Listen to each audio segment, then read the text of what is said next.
আমরা আমাদের বাংলাদেশ এবং প্রতিবেশী রাষ্ট্রকে প্রতিপক্ষ রাষ্ট্র প্রতিপক্ষ মনে করি না।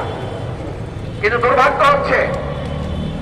সেই সময় কতিপয় পুলিশের সদস্য এবং দোসরদের দ্বারা এই বাংলাদেশ এবং ভারত পরস্পর মুখোমুখি করে একটা প্রতিপক্ষ রাষ্ট্রকে পরিণত করা হয়েছে। এটার জন্য আওয়ামী লীগ যেমন দায়ী, তার জন্য আওয়ামী লীগকে যারা প্রতিবেশী রাষ্ট্র থেকে লালন পালন করেছেন তার সবচেয়ে বড় প্রমাণ হচ্ছে গোটা পৃথিবী যখন খুনি হাসিনাকে ফ্যাসিস্ট এবং তাকে গণহত্যাকারী চিহ্নিত করেছে, আন্তর্জাতিক আদালত থেকে তার নামে যখন গ্রেপ্তারি পরোয়ানা জারি করা হয়েছে, এই গ্রেপ্তারি পরোয়ানা জারি করে একজন খুনিকে রাষ্ট্র যখন বাংলাদেশ এবং ভারত যতটা বন্ধুত্বের সম্পর্ক,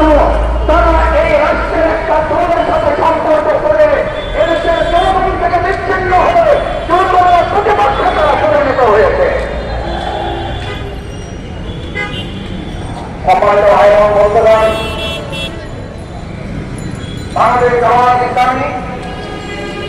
এই পল্টনের গুরুত্বপূর্ণ এলাকা থেকে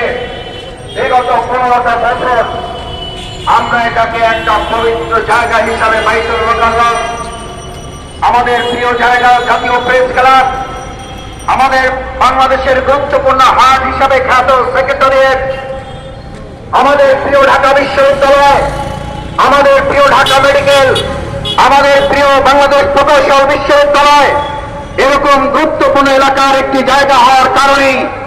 যারা আমাদের এই পল্টনকে নিয়ে বিগত 15 বছর সিনেমে খেলেছেন, আমাদের এখানে শহীদ মুজাহিদ, শহীদ হাফেজ শিপন এবং এই বাসের বিল্ডিং থেকে আমাদের ভাইকে ছাদ থেকে ফেলে দিয়ে হত্যা করা হয়েছে।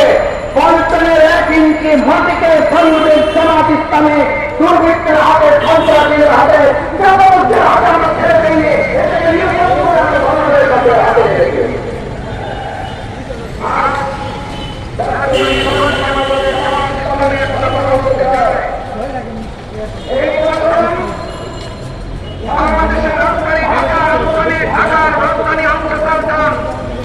আমরা এই কথা আজকে ঘোষণা করে দিতে চাই। 2024 সালের 5 আগস্ট, 6 এবং আগস্টের গণঅভ্যুত্থানে শুধুমাত্র বাইতুল মোকাররমে হেলিকপ্টার দিয়ে গুলি করা হয় নাই, শুধু